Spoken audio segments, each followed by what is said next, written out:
Okay, Unheard Gems, welcome back, or welcome if you're new. Today we're joined by an incredible new artist, Sam Creighton. How are you today? I am fabulous. Thanks for asking. How about yourself? I'm doing well. So just first off, just to get to know you, how did Mhm. you know you wanted to pursue music and when did you really start working on that?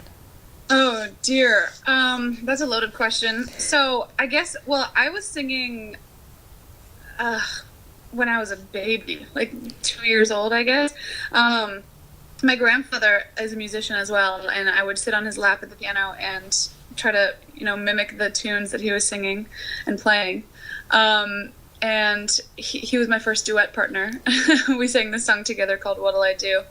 And then since then, music has just been like a part of me, I guess. There was no real deciding that I wanted to do it. I just, if I wasn't singing or doing music, I would want to be doing it. So, I don't know.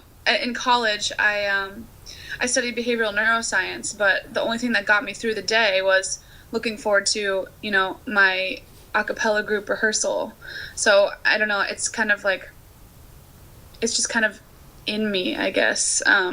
But I guess I decided I wanted to really pursue music after college, because I kind of had this panic attack when I realized that after college I would no longer be in this a cappella group that I was a part of.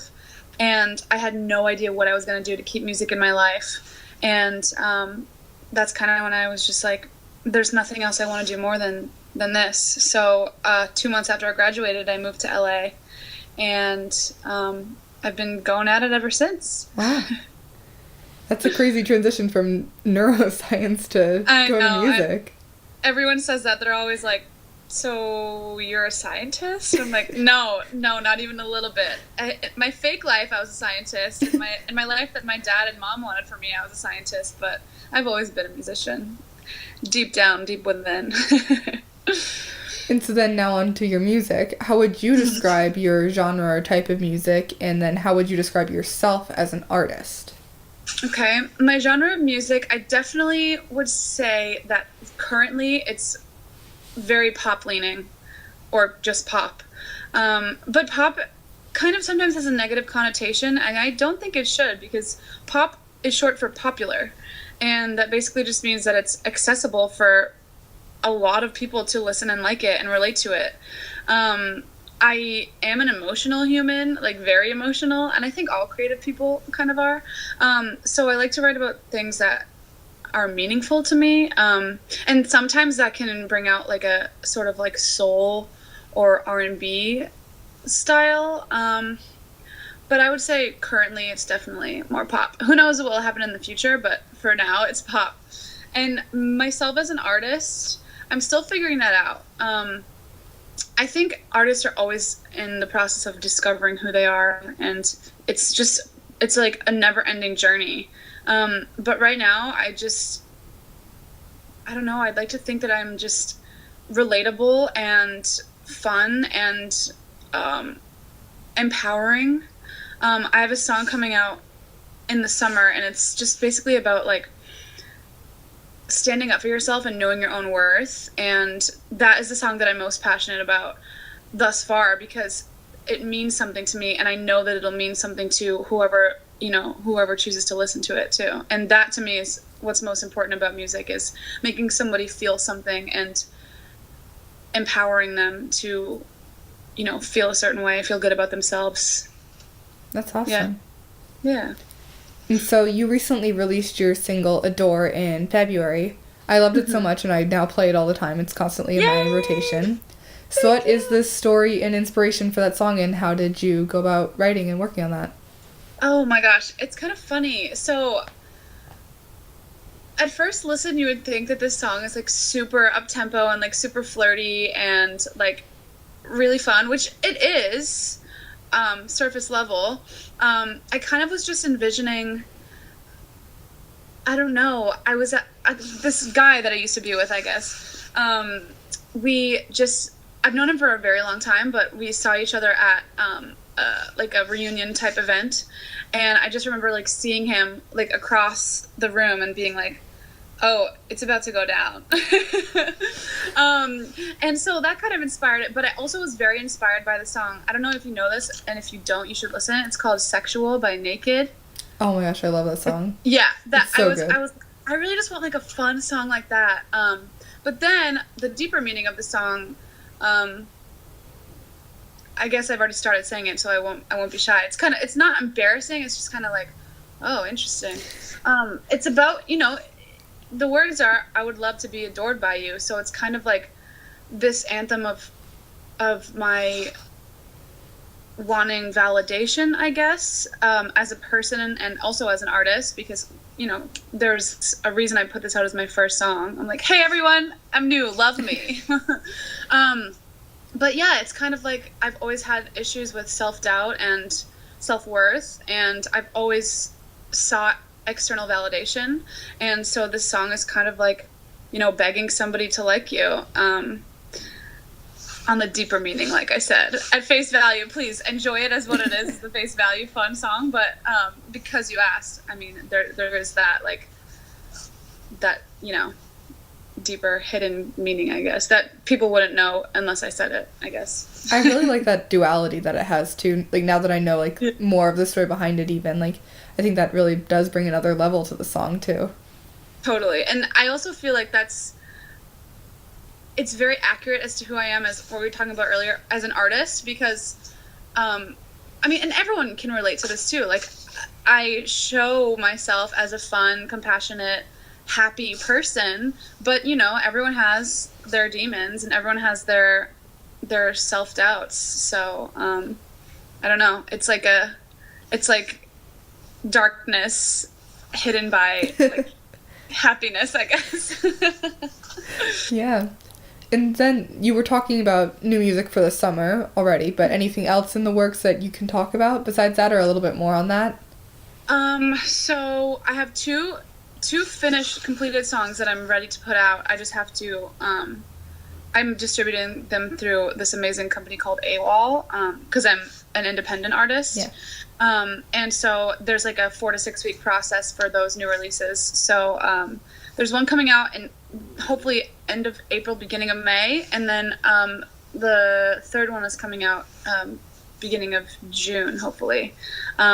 And they're super fun. I love both of them. And I'm just continuing to write and make more music and collaborate with people, because that's another thing. That's the thing I love most about music, besides the emotion behind it, is collaborating with people.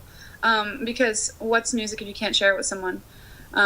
So I really just love working with my friends and other talented people that I haven't worked with yet, and getting to know the ins and outs of this crazy industry. But yeah, I also have, oops, sorry, I just got a phone call.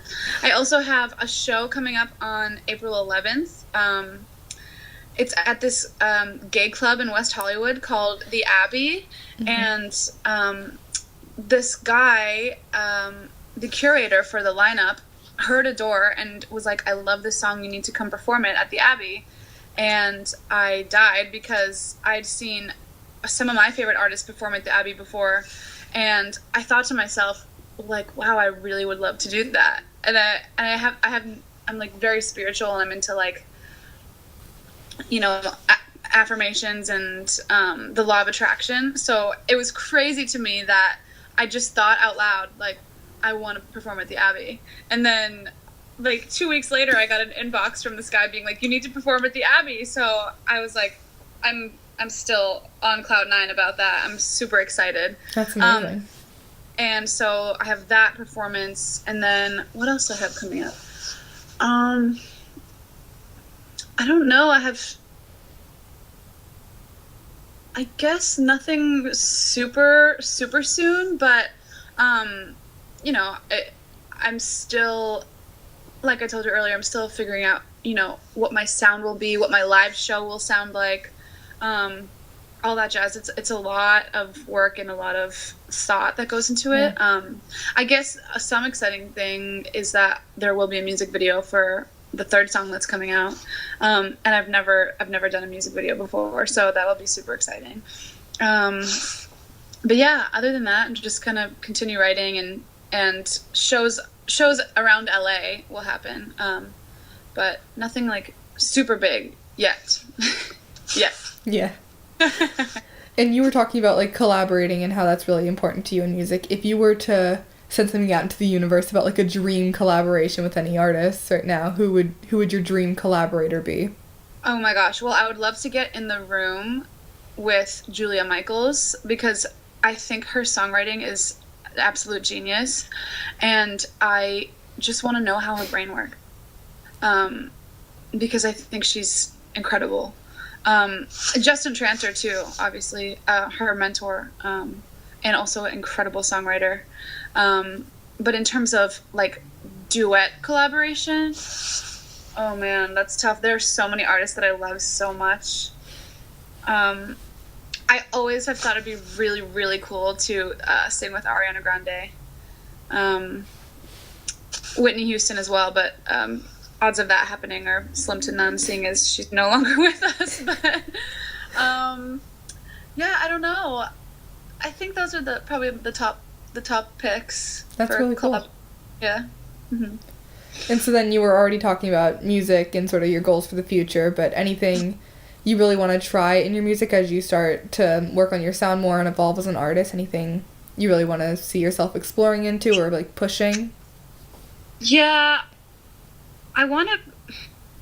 That's also a loaded question. There's so many things I want to try. I would never say no to trying something new. But specifically, I just want to.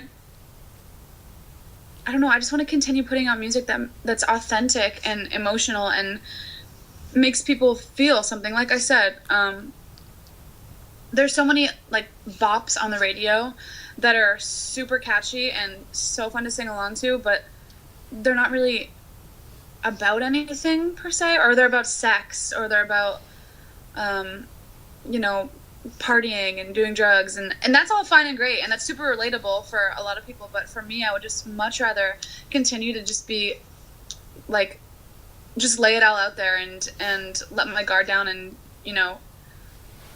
kind of get in depth of who I am as a person and talk about, I don't know, emotions and the fact that it's okay to have feelings. Another really cool thing that I would love to do is I just don't have that kind of brain, but I would love to somehow push some sort of like political statements into my music. I know that would like skew more towards like maybe an alternative kind of genre, but I just think what's going on right now is with so many issues is so important and needs to be spoken about on a bigger platform.